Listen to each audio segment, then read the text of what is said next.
Okay, I don't even know this, but are we even a podcast anymore?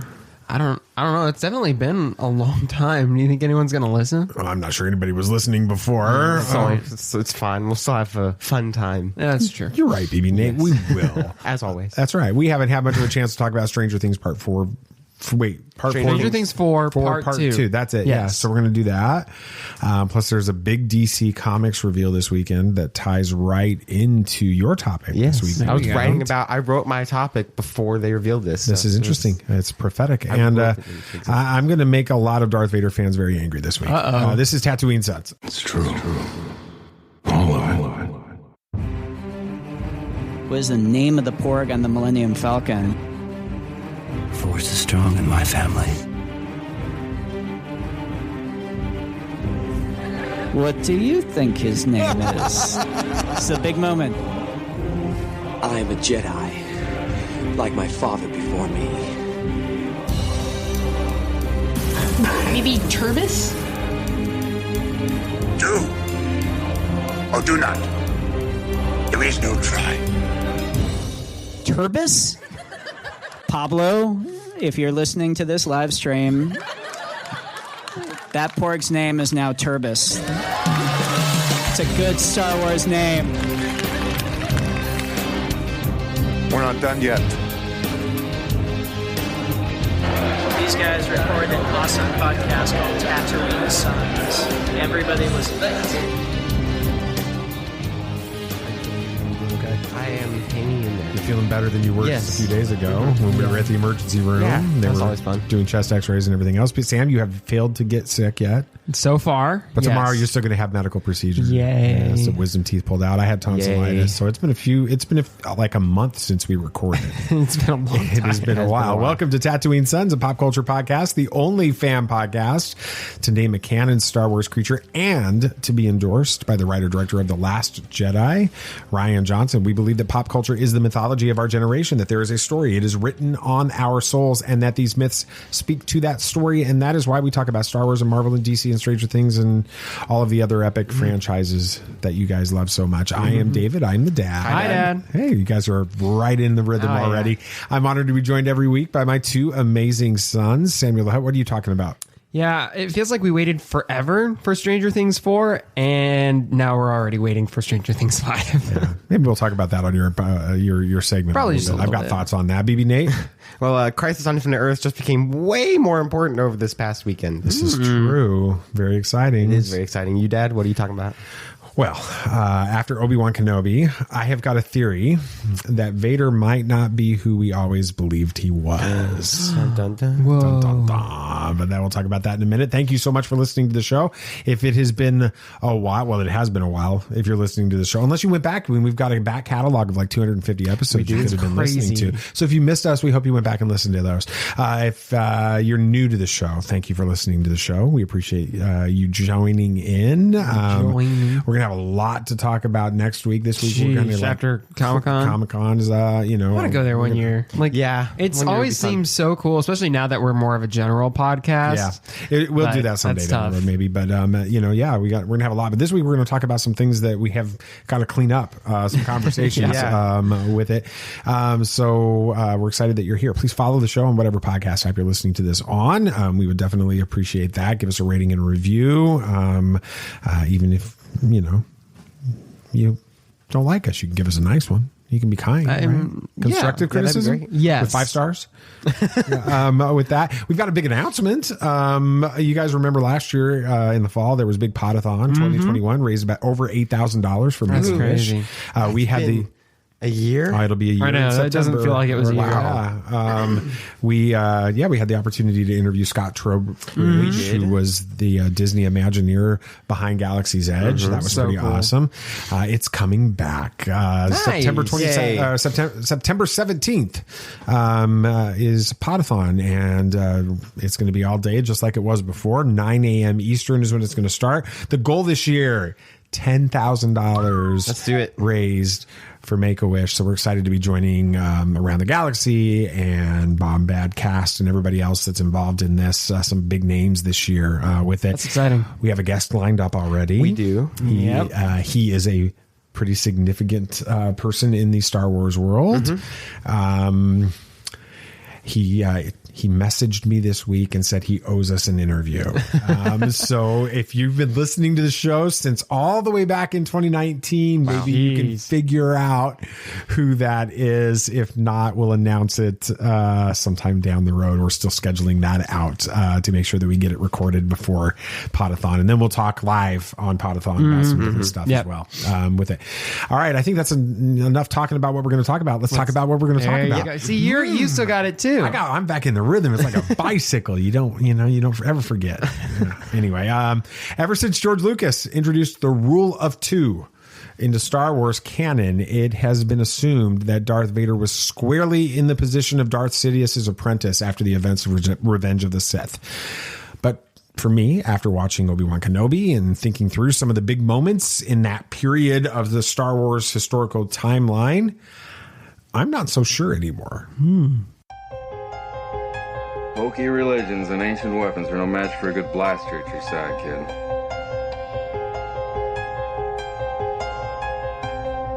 Rebellions are built on hope. Force is with me, and I am with the Force.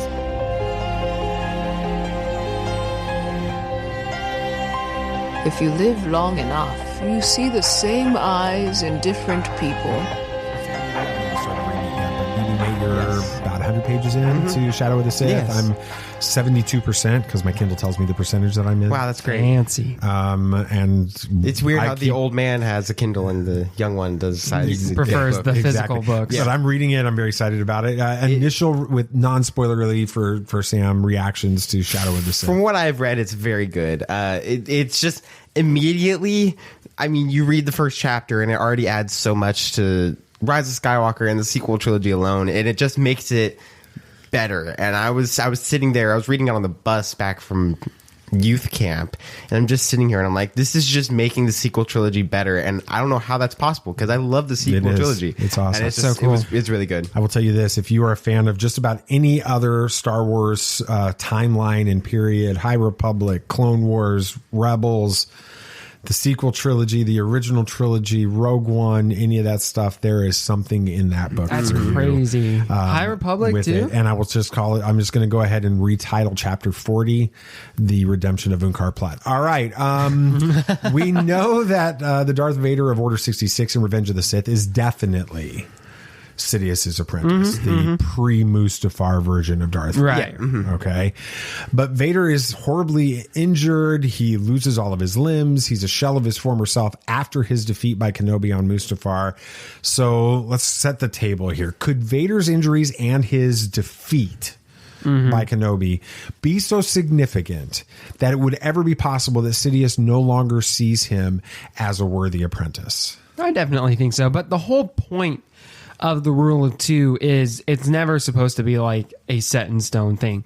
The master's constantly looking for a possibly stronger apprentice to take on, while the apprentice is constantly trying to find a way to usurp his master and become the master. So I definitely think that that's kind of always a bit of a dynamic that the rule of two has just inherently. But I definitely think that fact is partially at play, but I don't think Sidious would go through all the trouble of saving him, giving him this state-of-the-art suit, bringing him back to life, basically, just to say that he's not a worthy apprentice. He needs him at this point. I agree. It's difficult to figure out whether or not Sidious feels like that. I think if you look at Legends, and just from what I know of Legends and Force Unleashed, it could definitely be portrayed that way with how Sidious reacts at the end of the game. The whole decision, follow Sidious or Vader. Sidious has already abandoned Vader at that point. And so I feel like if you look at it from that way, but that is Legends, so we don't know if that could be put into this, even though Starkiller is rumored to be in Jedi Survivor. But which would be awesome. That'd be fantastic. But I think that if we look at it from if Sidious doesn't see Vader as an apprentice anymore after Mustafar, that's a bit of a difficult situation because there's so much time in between, even say Kenobi and that point, and Sidious might have lost faith in between that 10-year gap of things that Vader didn't do or did do and all that stuff. And I feel like I feel like even Sidious was kind of baiting him to take over because with the Inquisitors and all that, and that's basically. No, I don't think Sidious ever wanted Vader to take over. No, but I think he was baiting him. Oh, okay, to try exactly. Okay. Because he knew that he wouldn't win. So yeah, I kind of get the feeling that Sidious goes to Mustafar to try to rescue Anakin, to find Anakin or Vader at that point, and I don't think it's like a specific moment right then where he's like, oh wait, he's got no limbs. Let's I shouldn't. He's not my apprentice anymore.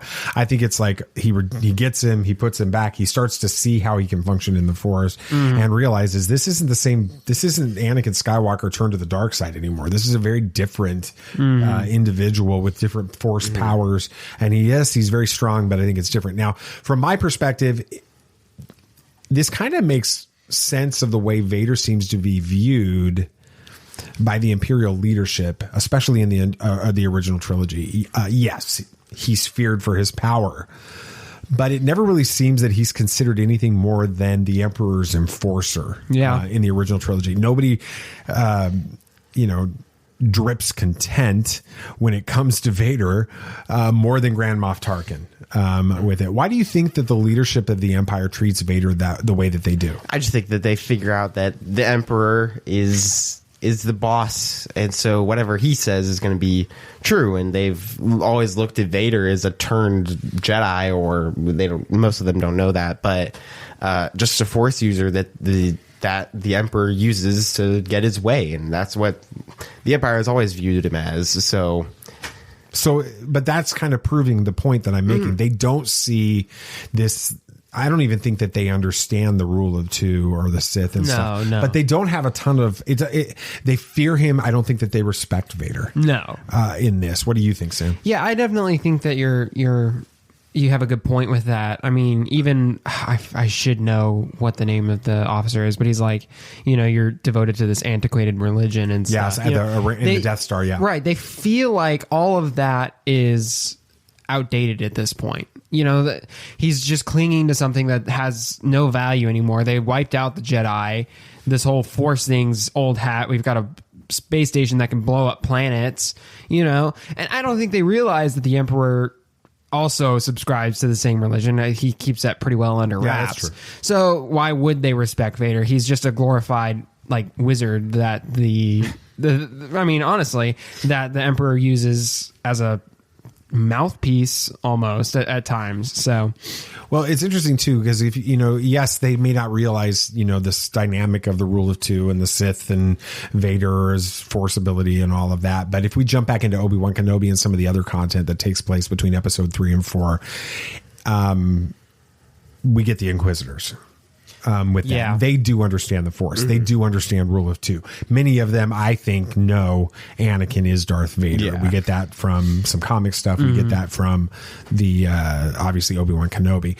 And in Kenobi, it feels like Vader is always trying to prove himself to the Emperor while he's propping up his image to the Inquisitors. Right. So he's like trying to look really great, like he's in control to the Inquisitors, and he's kind of like I don't know, the lapdog of the Emperor in this. He even builds his own castle, like he's trying to make himself look more important than he truly is. Right. With it, Reva doesn't really fear Vader in the Obi-Wan Kenobi. She seems to think she could defeat him. In that scene in Kenobi where the Grand Inquisitor kind of gives that sideways look at Vader, you know what I'm talking about? Yeah. When he's like, we're gonna go after Kenobi, and he's like, okay, like no big deal. It's almost as if he's thinking, oh great, here we go again. Right. This really doesn't indicate some fearful Sith Lord. Am I reading too much into this? I mean, yes and no. The castle has actually an importance in the comic series. It's more like a tuning fork in that. So I think it's part make it look cool, but also a part that it has a function. But everything else, yeah, it does seem like he's kind of this. He's very impulsive like follow Kenobi just because he's pissed off at Kenobi. And, everything he does is there's not a lot of like planning and thought to it, which is kind of like addressed in that whole flashback sequence in Kenobi with the whole duel. He's just very impulsive, always on the offensive, never thinking a couple steps ahead, just always react. And I think he always just thinks in that moment, what's best for me, both whether it comes to the Inquisitors and making himself look good there, or pleasing the Emperor, or his own personal vendettas. So I think you've got a point in that he's kind of just always like jumping around from thing to thing like that. Yeah, I think that he doesn't really have a guiding star. I think that he always just tries to impulsively go for something and doesn't care. And that is due to the fact that he knows his power and he knows what he wants, and he wants revenge. And at least that's shown in Kenobi. Right. And we do know that he becomes more and more kind of tuned with the dark side and more mature in it, as we see in Rebels. Definitely. He definitely matures. So he learns more, especially after Kenobi. And I think that's when that turning point for him, when he knows he can't beat Kenobi at that point. And so yes and no into reading into it. And I also think that just the Inquisitors, all dark side users are very full of themselves. That's just always what they have been. So of course they're going to undermine their superior no matter what. So it's kind of like in the job description of being a Sith. So, well, here's my theory. Okay, I think Sidious never sees Vader as his apprentice after Mustafar. I think he always sees him as being, I'm going to have this guy in the back. He's going to do my stuff. I'm going to make him think he's my apprentice. I'm not going to ever tell him he's not my apprentice. But from that point along, I think he's simply manipulating Vader while he bides his time waiting for another apprentice to present themselves. And then when Luke confronts Vader in Cloud City, Sidious sees Luke as the worthy new apprentice. And from that point forward, I think he just continues to manipulate the situation until he can turn Luke to the dark side. What do you think about that? I just think that that's kind of what the plan has always been. Like I said, Palpatine could have been baiting him into overthrowing him, and so I think that Luke was always kind of the end goal. After he doesn't even know about Luke after he found him. Yes, okay. after he saw his power, and so I think that at that point, Sidious was like, okay, well, here's somebody that can replace Vader that is powerful enough to give Vader a hard time. So, and he's barely trained. Yeah, he's fully intact. So we can, hire him. Yeah, I think it makes sense. I mean, like Nathan mentioned, that's kind of, what happens in Force Unleashed. At the end, spoilers, but this is like how old is this game? Like really old. Long but you defeat Vader, and Sidious is like, either destroy Vader and follow me, or you can save Vader, and you end up getting like, you think you die. But that's the whole thing. He realizes that Starkiller is more powerful than Vader, and so he's a worthy apprentice. I had a question, as you were asking, explaining your thoughts, I was like, well, why didn't Sidious pick up another apprentice in between 3 and 6? And I guess there weren't as many Force users, especially Sith. I mean, Sith are already rare as it is, but then I guess to find one that's already more powerful than Vader, even in his damaged, weakened state, is really difficult to do. So I guess it makes sense that he wouldn't pick up a new apprentice until he sees... Well, you just got to always remember that Emperor is the guy playing chess while everybody else is playing chess. That's true. He is always manipulating everybody, and that includes Darth Vader. So as we continue to kind of see how these stories get filled in going forward, I think that this would be an interesting little alternative headcanon to put in there as you watch some of these stories and see how they play out. Yeah. So pretty cool. All right. Good segment. Thanks. It's been a while since we've had one. It has been. It has. And it's actually been so long since we had an episode that people listening might not even remember that we started a new segment last time called Is It Canon? That's right. So let's see if Sam and Nate can get it right this week. This is not going to go the way you think. All right. So here, if you're new to this show, or it's been a month since you recorded, here's how this segment works. I give a description of something I found on Wikipedia. Okay. And you guys will make an argument for whether or not you think it's canon or legends and why. Okay. Here we go. Ready. All right. Here's the title, the entry. Okay. The First Jedi Purge. Okay. All right. So here's the description. The First Jedi Purge took place sometime after the Battle of Rakata Prime at the end of the Jedi Civil War from 394 before the Battle of Yavin until 3954 before the Battle of Yavin until 3951 before the Battle of Yavin. Okay. The Purge saw nearly the entire Jedi Order disappear from the galaxy. The Order publicly disbanded, and most of the survivors were slain by the Sith. Can I take this first? Yeah, go for it. Yeah, no, this is definitely not canon. Just judging by how, if you look at High Republic as the source of your canon information, High Republic is set 200 years before the Phantom Menace. With Yoda and everything still there. Yeah, but they could have obviously by the time you get things rebuilt at this point. So. But they say that there has been peace in the galaxy for hundreds of years before that. Well, this is 3,900 years. Oh, you said 300. Yeah, you said and that's what I back and corrected. 3954 before the Battle of I was thinking like 300 years. 3951. Yeah, you said 300. I was like, well, there's the point. Yeah, okay. Okay, so it's 3,900 years before. Well, then that totally ruins my argument. Thanks for setting that up. I'm still going to say... I feel like it couldn't be canon. I feel like it's not canon. That sounds like an Old Republic thing. Yeah, it sounds like something that could be put in an Old Republic game for just a good story. Very well, it could be High Republic, because that's thousands of years before High Republic takes place. We don't know what was happening really with the Jedi at that point, but...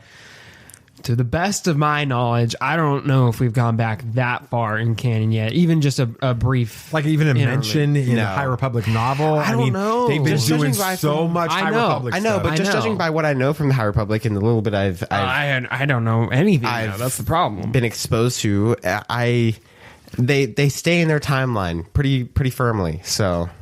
Okay. So no on Vermont? I'm going to say no. No. All right, so it's from Star Wars Knights of the Old Republic 2, The Sith Lords. I thought it was Old Republic. There we go. The sequel to the Star Wars Knights of the Old Republic, which was widely regarded as a major commercial and critical success, is Knights of the Old Republic 2, The Sith Lords. That one, that's the original game, however, was developed by a very different company than this one. The original was developed by BioWare. According to the game's producers, the change of developers was primarily due to BioWare's occupation with other titles, such as Jade Empire and Dragon Age. Dragon Age is big. BioWare is understood to have been recommended Obsidian Entertainment as an alternative developer, having worked with many of Obsidian's key members when they were part of the now defunct Black Isle Studios. The Sith Lords was constructed using an updated version of the original Knights of the Old Republic Odyssey engine, which Obsidian obtained from BioWare. Yeah, tried to get into that game. It's just the gameplay is not. Yeah, it's very old. They're re-releasing for the new platforms. Yeah, but I don't know if that's going to change the gameplay style. It's a remaster, remake, a completely remastered. Really, that might get me to play it then. Even though I've been spoiled on what the big twist is. I haven't. Really? No, you told me. I've stayed away. Interesting. All right, Shmuley. Man, we're 2 for 2, Nate. We got this. You guys got it. I'll have to twist it up maybe next week. Next week it'll be canon and you guys won't know it. Right. Let me tell you, waiting all weekend until July 4th to be able to watch Stranger Things 4 Part 2 because Tristan was at work was excruciating.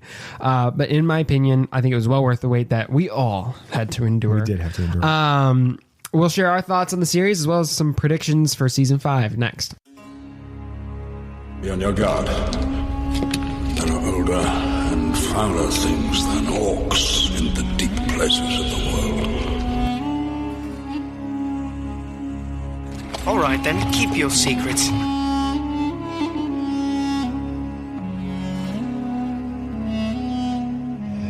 coming to us. Is as the footsteps of steps.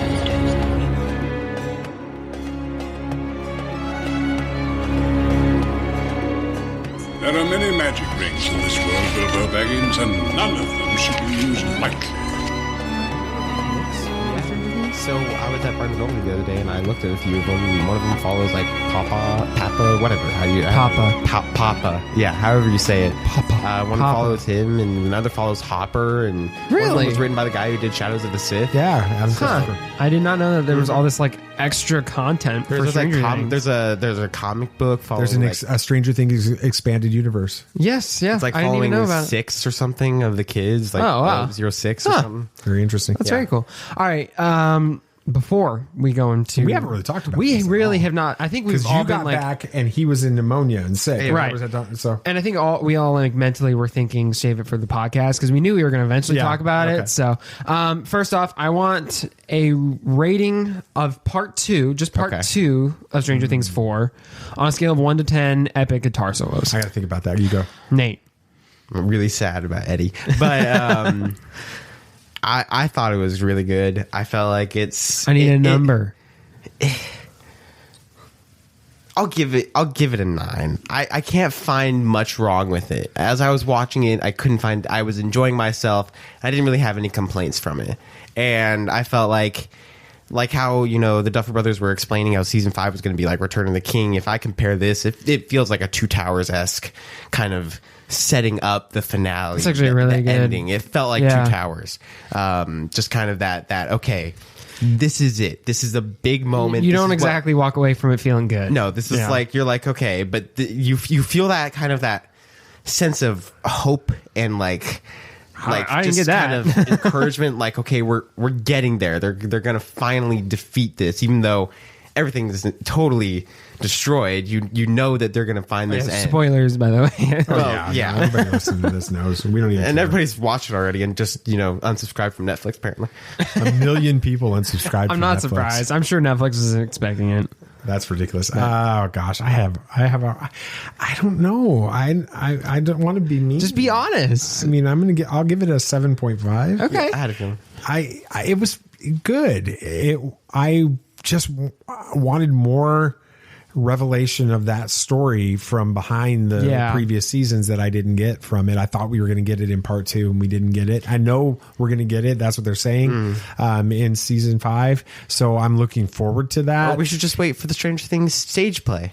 I'm good with that. The musical. Yeah. Is it a musical or a Stranger play? Things, It's the a High School stage Musical, play. the musical, the High School Musical. I don't know what it is, but it's a stage play. So that they do it. All right, sure. What would you give it? I would give part 2. Yeah, I think I'm going to give it an 8 or a 9. Yeah. It was, I don't have any complaints aside from I would have liked a little more revelations, like you said. Which we'll talk about all of that in a minute. But I am still holding out hope for a season 5. Okay. So I'm giving them the benefit of the doubt, like I did with Book of Boba Fett. I'm not saying this is the same as Book of Boba Fett. Well, at least Stranger Things was in Stranger Things. Yeah, at least Elle was in there. Right. But I'm giving them the benefit of the doubt. They still got time to continue this story. I think they know what they're doing. Would I have liked a little bit more? Yes, but I think if you look at the season as a whole, we got a lot. Speaking of which, now that we've seen all of season 4 and you've seen it all as one story, give season 4 a rating on a scale of 1 to 10 gates to the upside down. Oh, you go first. The whole season? The whole season 4. Oh, I'll give it the same. 7? 7.5. Okay. Yeah, I'll give it that. Yeah. It was good. It was a lot of fun. Yeah. So, yeah. Nate? I don't know. I think I'd still give it the same. I feel like the entire season as a whole, even though as long as it was, there's nothing in it that I feel like could get cut out. Yeah, the episodes didn't feel as long as the runtime. They introduced a lot of fun characters, Eddie, and then they kill him off. But it was fun. It felt like we were going back to what Stranger Things was in the first season rather than season 3 with that. Season 3 felt really off. And so season 4 kind of added that mystery back of the upside down and all that stuff. And so, yeah, I liked it. I will say, I was kind of teasing this earlier in previous part of the episode when we were talking. I do think that the release system for Netflix damages shows like this. I agree. Well, I think that's why it was... I need personally for me, I need a chance to watch an episode and headcanon it and think about it and have that anticipation and anticipate it and then watch the next episode and see if I got it right and got it wrong, and just binging it. By the time I get 3-4 episodes into a binge on one of these, I couldn't really care any less about some of the stuff that's going on in this. I'm just ready to get done with it. And so I feel like it hurts, but you feel obligated to binge it because you don't want to go on Twitter and social media without getting spoiled. And so you feel obligated to binge. And I think it hurts this show. Well, I get where you're coming from, but my counter argument is I actually really liked the way they handled this season with they breaking up the season and releasing it. Yeah, it was a hybrid, and I appreciate it. It still kept Netflix's normal shtick of binge, because that's kind of their thing. They release their series in a binge format, but still gave everybody time to speculate as to what that last little bit could be. And that was the best part of this episode, of this season. And it was that period between. Right, and I think they should do that again next season. Maybe even break it up like into 3 parts. You got a first act, a second act, and a third act with a week or 2 between each act or something. Right, so you're basically agreeing with me and making my argument. Yes, that it but makes also, it better when you have that time. Yeah, between. but I don't want them to go week by week, though. Or episode by episode per week, But I want you guys to compare the season to the previous season. You kind of mentioned it a little bit, Nate, but where would this one rank for you? Like, give us your tier ranking of the 4 seasons of Stranger Things so far. Season 1 was so special, and how it completely took the world by storm. But I feel like this kind of took what that made that so great and just kind of improved on it with the longer run times, which I'm a sucker for long run times. And I feel like the character development was good in this season. I feel like of course, CGI has increased over the years. So I think I'd put Stranger Things 4, then 1, then... You'd put Stranger Things 4 ahead of 1? I'd say. I feel like it felt Stranger Things to me, but just a little bit improved. I'm not saying... If it could do 1A, 1B, that's how I would do it. I think I'd put them on the same tier, but we're not doing that. So, Stranger Things 4, 1... And 2 and 3 are really difficult because 2 had the weird, Elle going off and finding the other one. That didn't really work out. It was really good. But 3 was weird with the mall culture. I don't know. I'd say 3 and 2 because I feel like 3 set up 4. So I guess that's the only way I could portray it. I'm really surprised by all of that order. It's a difficult. I really would have thought he'd have gone 1, 4, 2, 3. Really? That's what it was just about all off. Yeah. So where's your ranking? I would go 1, 4, 3, 2. Yeah. Okay. All right. I mean, and 1 is I don't think you can ever top 1. I mean, for me, 1 is like the way a lot of people feel the original Star Wars was like, where you just can't put anything. It's so special. It's so unique. I think that the fact that the kids are younger in that, there's a charm to the storyline. Yeah, the peril feels different because they're like 10, right? And 11 years old, and they're kids versus what they are now, which is like they're 15, but really they're 18, pretending to be 15. And so, I think the show lost a little bit of its charm as the kids aged. This is not a criticism; it's a reality of it. Our show is a different show today because BB Nate has grown up and his voice isn't. I'm sorry, isn't all squeaky. And we all are a different perspective. You guys are a different people than you were when we started this show 4 years ago. And if you don't believe me, go back and listen. No, you don't have to. This show was just completely different. And so part of the charm of the show, the first couple of seasons, was Nate being so young and that voice cracking and all of that. Building off of that, I feel like it's different for you because you look at it from the stage of you're an adult and you're watching it and you're watching these kids and you have that parental kind of view on you. And you guys are growing up with the kids. We grew up with the characters. Yeah. That's why I love Young Justice so much because I grew up with those characters. That's a good point. It's a different. Yeah, I mean, this show, we've mentioned it before. It is definitely geared towards a different age group, I think. I mean, not that it can't appeal to a wider audience. I'm not saying that there are fans of this show from all ages, but I think it has a special place in kids like from Nathan and I's generation because we wish we could have grown up in the 80s and like Nathan mentioned, which was a great point, we've grown up with these characters. I mean, granted, they kind of spurted really fast, but we have largely grown up with them. We were pretty young when season 1 came out, and now we're going through similar things. Or I'm in college now, but we can appeal. We have a different mindset to it. We can associate. Relate. Relate. That's the word. But do you guys think that the characters, we've talked about how they've grown up and stuff. Do you think these characters got the arcs that they deserved in this season? That's an interesting thing. I think that this is the problem with binging and then not watching for 3 years and then binging. Will's brother, Jonathan. I think Jonathan's arc was terrible. Yeah, he did end up falling way by the wayside. His arc was absolutely terrible. I think that I think Nancy's arc wasn't that great. Nancy is that right? Nancy Wheeler, yeah. Nancy's the one that's with not with Steve, but with Steve, but not with Steve. Right. Yeah. Yes. Okay, that's right. I think hers wasn't that great with it. Steve is always going to be amazing. He's Steve. He's Steve. With it. I think Dustin's got subverted to Eddie's in this one. He was dependent on Eddie in this one, which Dustin's one of my favorite characters in this. So I didn't like that. But and Will, it's just weird the way that they've got him dressing like he's still 11, haircut like he's still 11, and he's actually 18, 19 years old playing a 15-year-old. And it's weird and it doesn't make sense to me and it's hard to watch at times. And so it hurts his character for my opinion. I feel like most of the characters got good arcs. Like Dad said, Steve can do no wrong basically in this show. He has a great arc always. I feel like Dustin had a good arc in this season to build off of Eddie, which I think is going to be important. If you think about it, Dustin's arcs almost always kind of hinges off of. Yeah, it was Steve and now it was Eddie this season. If you mention Dustin, it's Steve and Dustin, and now it's Eddie and Dustin, or Steve and Dustin still in this season. Yeah, so they always kind of rely off each other, and they make it like. In season 3, the best part of season 3 was Steve and Dustin. Yes. I think we can all agree on that. That was a fantastic part of the entire season. Mm-hmm. And so I feel like most of the characters got good arcs. I feel like Elle had the best arc out of this entire season.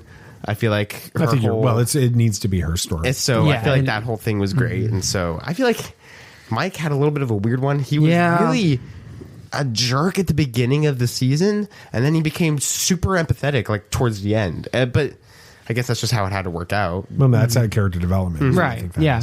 No, I think you both have good points. I think there were some really good arcs. While Will did look weird, I think he was still interesting, his story.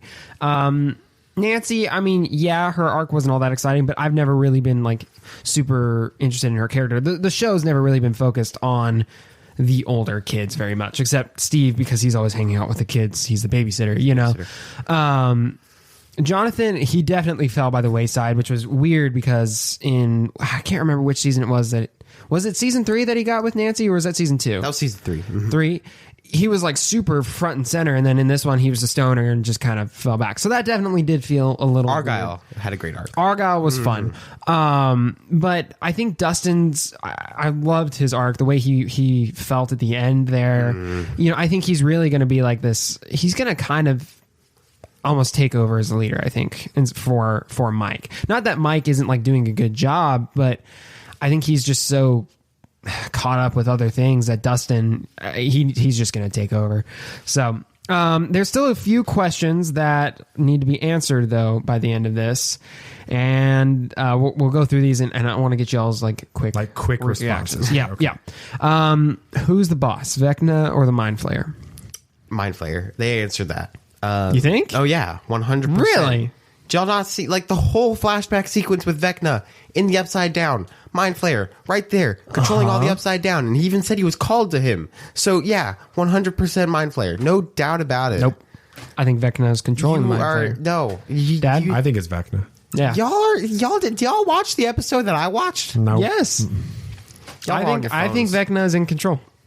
Did Vecna shape the Upside Down?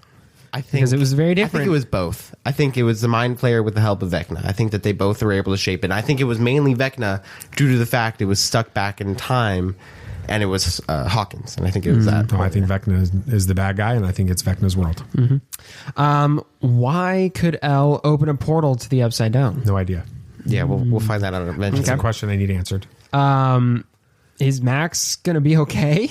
No, but I think that her blindness, I think she's going to be blind in the next season. That's heartbreaking. But I feel like that'll play into Vecna. I feel like that's going to be a weapon that they can use against Vecna. Maybe she can like see into the upside down or something. Something like that. Like, I feel like that's like gonna be Neo. important. Yeah, I feel like that's going to be important. Very much like Neo. I like That's that. exactly it. And kind of speaking on that, how will Will's connection play? Because we saw at the end there that he's still connected to Vecna and the whole upside down and stuff. Well, I have a theory, but it's not. Nobody likes my theory, so. Okay. Well, we can go to that in the predictions here in a minute. Nate? I don't know. I think we'll figure that out later. All right. Well, let's go ahead and go into some predictions for season 5. But there was this one thing, Nate, that I want you to mention. There are some rumors and theories that Eddie will come back. Nate shared one with me the other day that's pretty interesting. Nate, can you just go ahead and go over it again, please? I don't know all the details, like the names and stuff, because I'm not a D&D guy.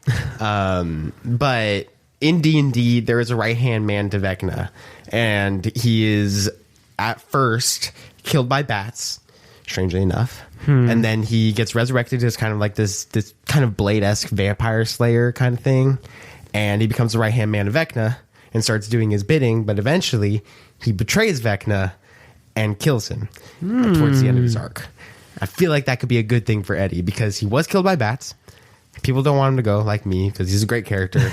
I don't know if I would like seeing him doing Vecna's bidding for most of it, but I feel like it could work if he betrayed him in the end, and I feel like that's what they would go with. So, but then again, it could be too predictable for people that know because it is a popular rumor right now. So. Yeah. You think there's any credence to this, Dad, or is it just fans not ready to let go of the character? Oh, I think it's fans not ready to let go of the character. But I do think that the connection to D&D helps make it plausible. Would you like it if they decided bring to go Eddie there? back? I like Eddie. Yeah, I think it'd be good. I don't think you could have Eddie kill Vecna. I think that needs to be something that Al gets the right to. But I definitely think that would be an interesting dynamic. Fans love the character so much. Having him be evil for a bit would be an interesting dynamic for that. But go ahead. Let's just go predictions. Sure to go wrong. I know season 5 is like 2 years out, so we'll probably just do this again when we start getting more stuff. But Dad, you mentioned you have a sort of theory, so go ahead and I don't know if it's necessarily a theory. I think it's more of a wonder if this hypothesis. This would be an interesting twist. You all right there, buddy? Yeah, I'm good. Pneumonia boy over here. That lung. Yeah, you literally cough up a lung. Yeah. Okay. I think that go all the way back to season 1. Will comes home from playing D&D on his bicycle, and he sees something right that happens to a little girl, and he has a psychotic break. And he's gone insane, and everything that you've had in this point is him like his mind is that's twisted. the worst idea ever. I know. I told you nobody likes it. Yeah, because it's horrible. Yeah. It literally undermines everything in the series. It's it's been a dream the whole time trope, and I hate those tropes. It only works for Inception. And even then they don't answer. Exactly. Yeah, I don't like that. I feel like I said you wouldn't like it. Yeah, because I don't even know why you would keep like peddling it. I'm not peddling it. You asked me for my theory. It's a bad theory. All right, just wrong. Nathan, you go. I don't have any predictions, but that's terrible. That's a terrible theory. I know, but it's better than yours. No prediction's better than that prediction. Why don't we just go ahead and do a dad moment here since I'm getting thrown under the bus? I am your father. All right, so one of the things I love so much about Stranger Things is the character development. We've talked a lot about this. And throughout this series, we've seen characters who we thought we were supposed to hate become characters that we end up loving. Steve was the bad guy for most of season 1, but now he's kind of this like surrogate dad for a half a dozen teenagers who would give their right arm for him. And we all love him. Season 4 really saw this with Eddie. After watching episode 1 of this season, I thought Eddie was the physical manifestation of Vecna. I was convinced he was evil incarnate. He was horrible. I couldn't stand him.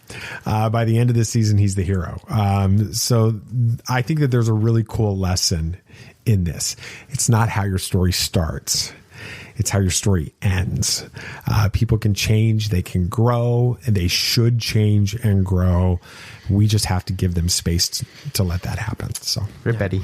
Well, Stranger Things 4 has easily been my favorite season so far, but Stranger Things 1 still holds a very special place. Exactly. And this show is shaping up to be one of my favorite of all time. I mean, it just did something no other show's done. Now the only problem is we have to wait another 2 years for the next season, but let's just hope that Will gets a better haircut by then. It can't happen. That's the problem with even it picking up right then. The actors I asked don't know for if it'll it. pick up right then. The actors asked for a new haircut. Maybe I'm he'll just telling get you, like one of that's the, why he hasn't changed clothing style or haircut, because he's the same. He's still the 11-year-old kid. From he needs to get like a dystopian buzz cut. I'm telling you, Is this just a you D&D wait. campaign? Is this just The Will's Duffer D&D Brothers campaign? The Duffer Brothers are actually going to give me a phone call and they'll be like, "How did you find this out?" So like, we need to, you can't release this episode. That's right. Yeah, that's it.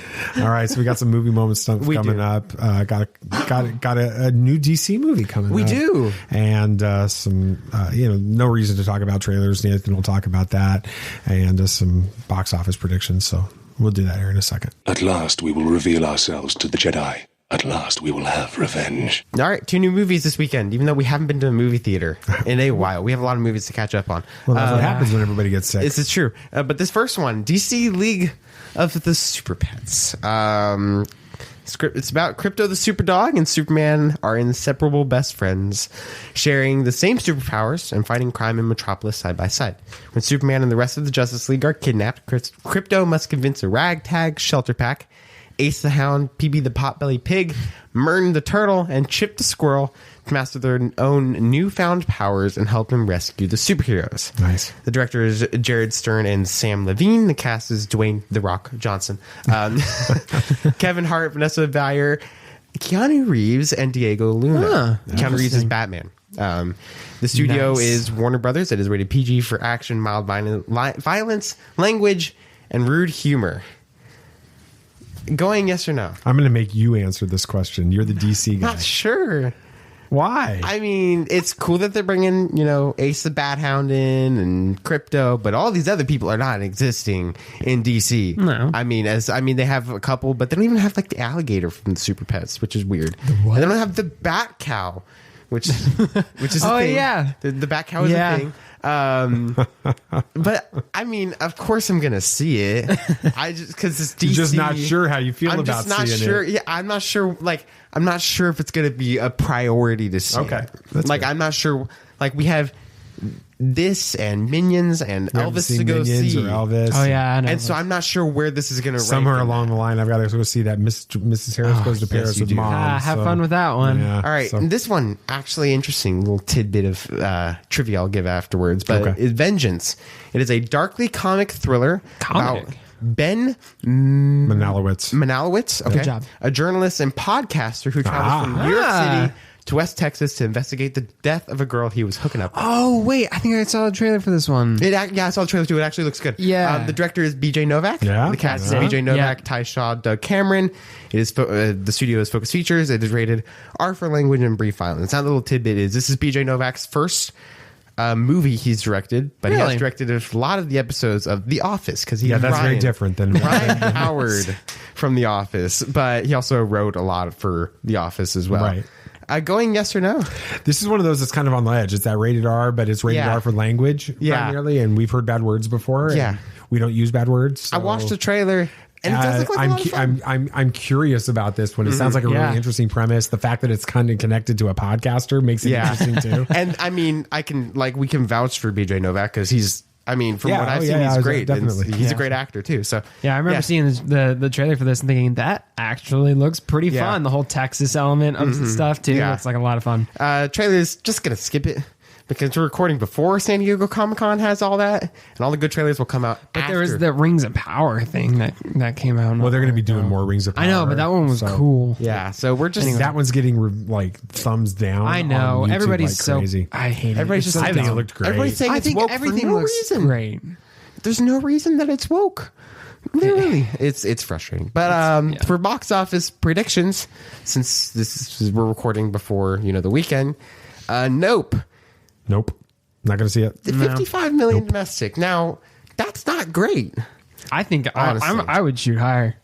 I would almost guess like 70 or 80 for this movie based on the response it's getting right now. I definitely have to say 70 or 80 because I looked for the Oppenheimer teaser because and like somebody was like, oh my gosh, just saw it again, but that was my second round of Nope. I'm like, you saw it twice and it's only been out for evening. So a bunch of people are going to see it. No, I'm not interested. I found the Oppenheimer teaser on like a grading Anyway, video. yeah. But Thor: Love and Thunder, 20 million domestic. Can we talk about how this had one of the biggest second weekend drop-offs in the history of the MCU? Well, that was last week. I know, it was. It was went pretty from surprising. 345 million or something like that down Worldwide. to like 45 million. Yikes. That is terrible. And that is something we've been seeing with the MCU happen in the recent movies. I think MCU is living off of their reputation. They so are. The first weekend of a lot of these movies, they're doing great. I mean, it was fine. We watched it. We haven't really had a chance to talk about we it. haven't. It was a good standalone Thor movie. It fits within the Thor world. I mean, It was fine, but that's it. It was just fine. And that's kind of what we can describe as phase 4 of the MCU right now. Everything is just getting set up and we don't know. I just feel like it's spinning its wheels, not getting anywhere. And I'm crossing my fingers that when this is released, we have all those answers, because Kevin Feige said that. Well, we also need to admit we haven't been able to finish Miss Marvel because literally we've been quarantining in other rooms. Yeah, but I don't think from each the other, entire fate of Phase 4 of the MCU No. should be dependent on From what I know, from what I one got show. spoiled, it just sets up more stuff. Okay. And so it's but Minions Rise of Gru, 18 million domestic. Yeah, that's good good. job. It's good. Yeah, We'll it's see how it is. surprisingly whenever we well. say it. You got to keep going. Yeah, we do. Good job, BB Nate. Good job. Yes. going. Well, Dad and I finally made it to the Crisis on Infinite Earths arc in the CW DC shows. We did. And it was as good the second time as the That's first. what happens when you're both sick at the same Yeah, time. exactly. At the same thing. We So can you go literally into the watch same all room 5 and we- episodes in one day. Yeah. And I'm just wondering why they changed so much from the comics. Have you ever danced with the devil in the pale moonlight? Yeah, I can fly.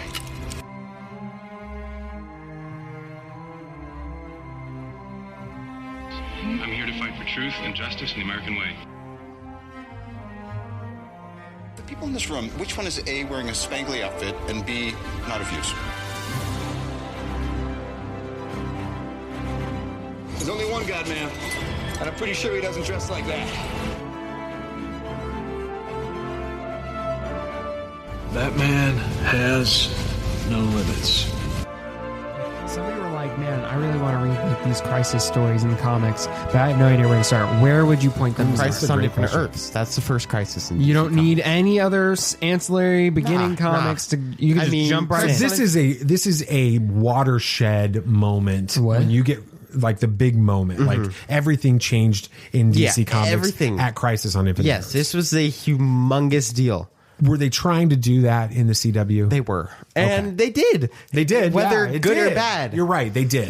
Whether good or bad, They did. it's up to everybody, because, we'll talk about it in a little bit. But yeah, first off, Dad, what did you think of this arc? I'm trying to remember. Compare it to CW. On CW standards, what did you think of it? Because it was great on a CW standard. Exactly. I mean, it was a lot of fun. It was cameos. It kept in me a few of the going. episodes. I was sick and I still paid attention with binge watching, which is not what I do good with. Exactly. So that was great. It did feel like this was like CW said, we need our Infinity Saga moment. It was. And they decided to take this. Were any of the, I need to understand if there's any connection, any similarities at all to Crisis, the comics. There's a few. It's different. The similarities really stop at the name and some of the characters. We have the Monitor, the Anti-Monitor, and Pariah, which Pariah is a big deal, and I'll talk about that later, are all introduced in this arc and in the comic series. But other than that, the show and the comics don't really align. Okay, so the characters are in this, so it's clear they're trying to bring that. You would think they're trying to bring that story into the Arrowverse, but the Arrowverse is such a different universe from everything going on in the comics that it's a very different story as a result. Is that's kind of what's going on? Okay. It just because you can't do what DC did with the comics to put it into CW. It's difficult because CW has just taken so many liberties by themselves on what they do, and that's fine. That's CW, and you do what you want. That's the beauty of a multiverse, and I feel like that works better for DC right now than it does for Marvel, even in the CW universe. But There are a few big differences. The first big difference is Oliver Queen dying and becoming the Spectre. That was a giant change due to the fact that the Spectre wasn't a big part of the comic series at all. Even though I love the character and they even made it weird in the show, the Spectre is very different from what they do. The Spectre is that where the meme, like, do you trust me? And he said, with every like atom in my body, or with every cell in my body. Yeah, that's where it is. Yeah.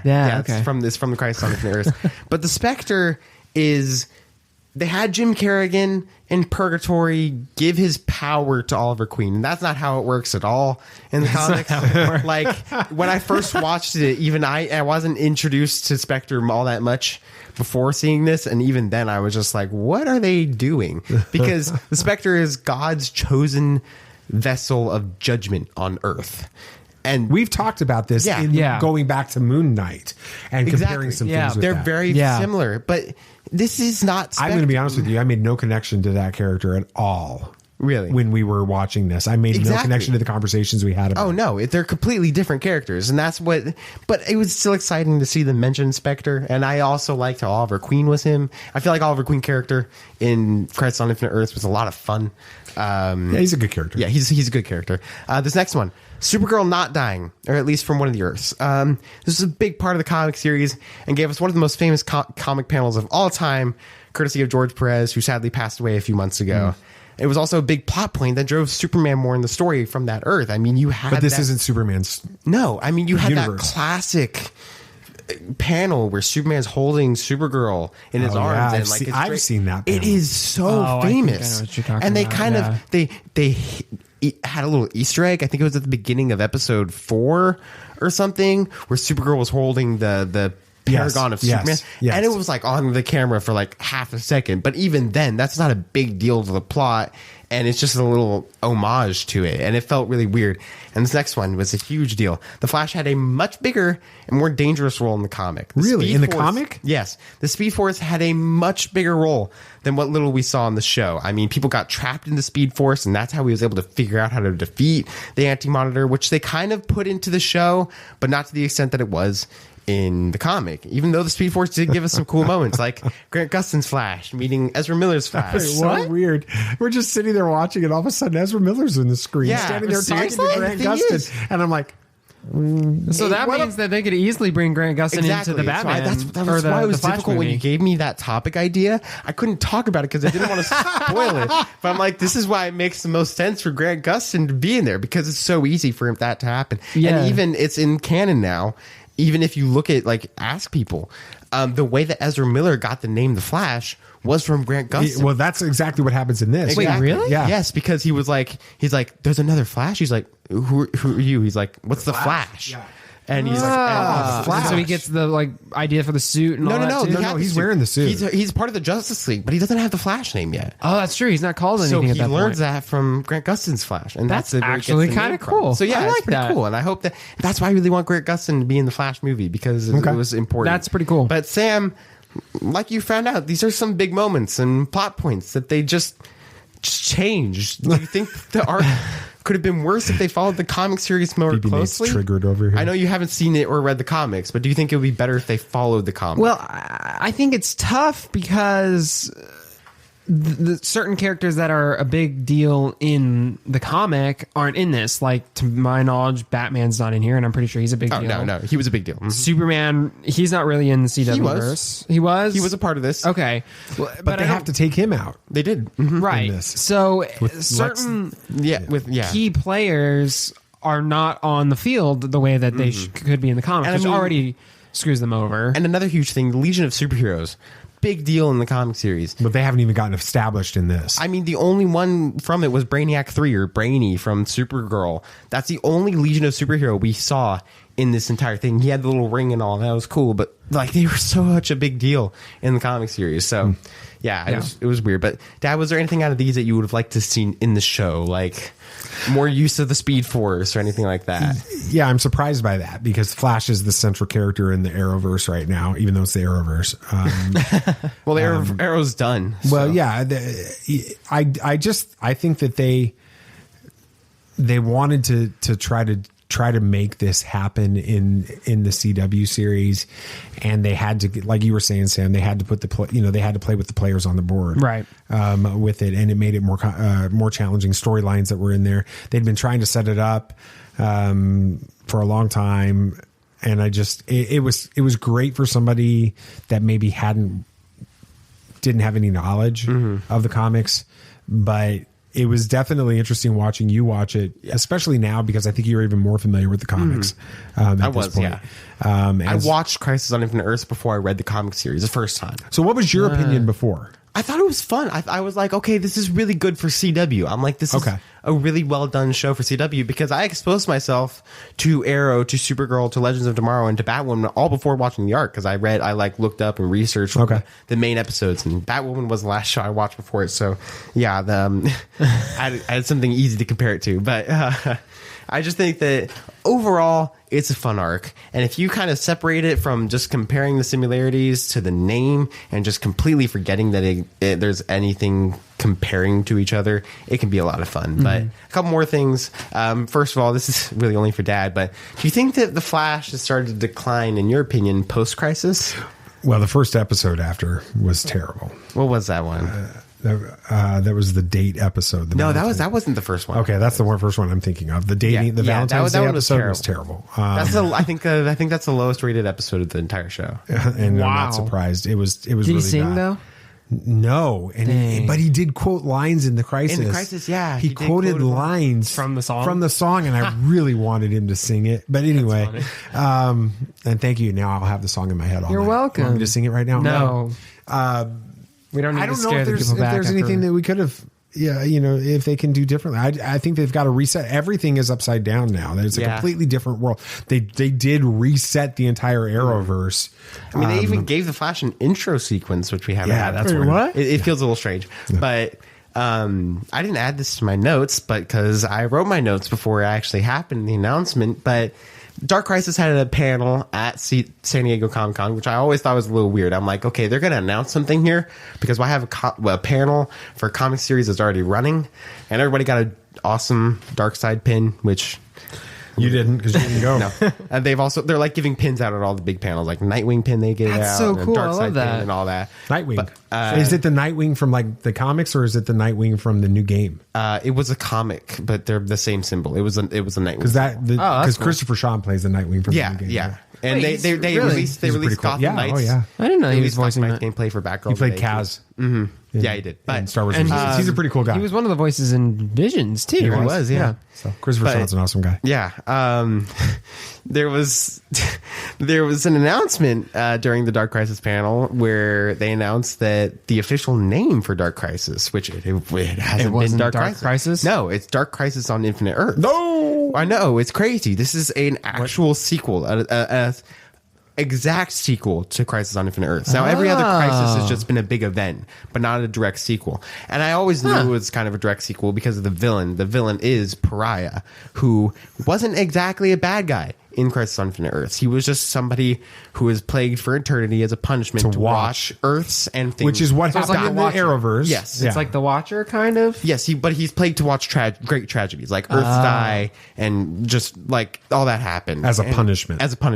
Okay. And now his whole goal in up. Dark Crisis is to replace this multiverse with his own version of a multiverse 2, where he comes from. So they're resetting everything. So you're they're wanting to telling reset. me Yes. that there are more multiverses? Yes, actually. That's called the Omniverse. Yes, exactly. I'm so confused. And so we got an announcement. It was So the fact that I know is there that right a now is universe where the multiverse doesn't exist?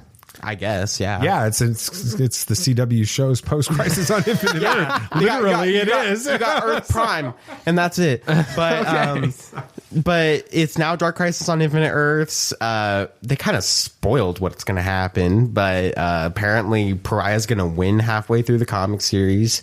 He's going to. It's like Infinity He's War. going to introduce Yeah, the it's like Infinite Earths Thanos. Yeah. back into DC, which we haven't really had, because after Crisis on Infinite Earths, it kind of was reduced down to a few planets. And then New 52 hit, and it's just been 52 planets since then.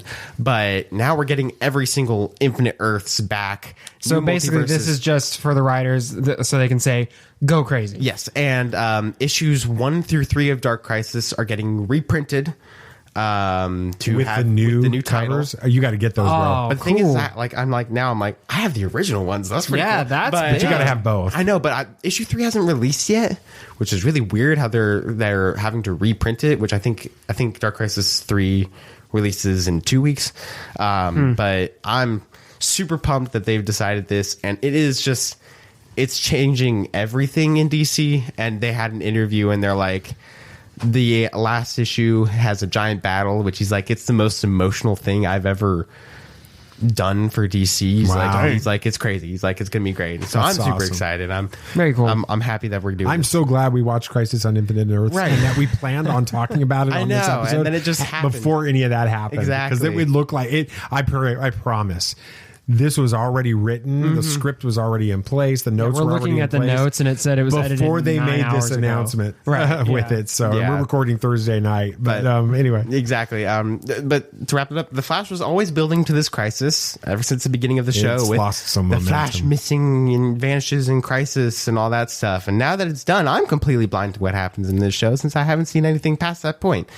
It's an exciting thing, but it's also a little worrying because I don't know if what's coming up is good or not. So let's just hope that the poster for season 7, it doesn't indicate the quality of season 7. Ouch! I'm afraid to look it up. All right. Anything else you guys want to talk about? Anything else? Disney Plus adds R-rated Marvel movies: Deadpool 2, and Logan. It was a matter. I mean, when they implemented the whole parental lock thing for the Defender Daredevil. saga and stuff, it was only Those are about time. R-rated or beyond. So. Yeah. So I did love Ryan Reynolds' post though about how it's like some of the movies should have been R-rated already. Like that was Bambi. great for the trauma. But DC Comics Blue Beetle wraps production in Puerto Rico. Oh yeah. So I've seen images that's of the other suits. trailer that we'll get during. We could get that trailer. We're getting that trailer. We have to. And maybe Batgirl. And Batgirl. We'll probably get those too because those are important. But I'm excited for Blue Beetle. I saw that costume. Spot on good. in the Really? comics. Yes. Oh, that's cool. Spitting image. And same with Batgirl. So it's great. Awesome. Star Wars Skeleton Crew Season 1 budget will be larger than The Mandalorian's budget. Season 1 They're budget. really banking on They have this. Jude Law. That's exactly right. He's 2/3 of the budget. Right Good there. point. With it, he's a very handsome man. You think so? Yeah. Some people think. Never mind. Let's just move on. That got weird. All right. That's why we're ending. Why don't we end this episode? It's a good idea. That's good. Thanks for listening to Tatooine Sons, a pop culture podcast. I mean that. Thank you. Yes, if you had a good time listening, hopefully you did. It would be awesome if you could share this with your friends. Yeah, and remember that the show, it's only a small part of the Tatooine Sons world, so if you enjoyed this craziness for some reason and you want more, be sure to like us on Facebook and join our Facebook discussion group, and you can follow us on Twitter as well. Do all that. You can get in on all the action and keep up to date with everything we've got going on at TatooineSons.com. That's right. And don't forget to follow the show on your favorite podcast app so that you don't miss our next episode coming out a week from today, which will be San Diego Comic-Con. Yeah, it's going to have a lot of Yeah, It's just pretty basically much. San Diego I'm Comic-Con. talking Rings of Power. That's my DC, segment. Finally, I finally. can talk about something Lord of the Rings. I'll do DC and you'll do Marvel. So We got to find some Star Wars in there somewhere. Yeah. Anyway, if you could also give us a review on Apple Podcasts or Spotify or whatever. Thank you guys. I didn't realize that we had gotten ratings and reviews on Spotify. I don't get notified of them until then I saw it the other day. So thank you guys. Thank you. For doing that. Or whatever other podcast app that you prefer. Okay.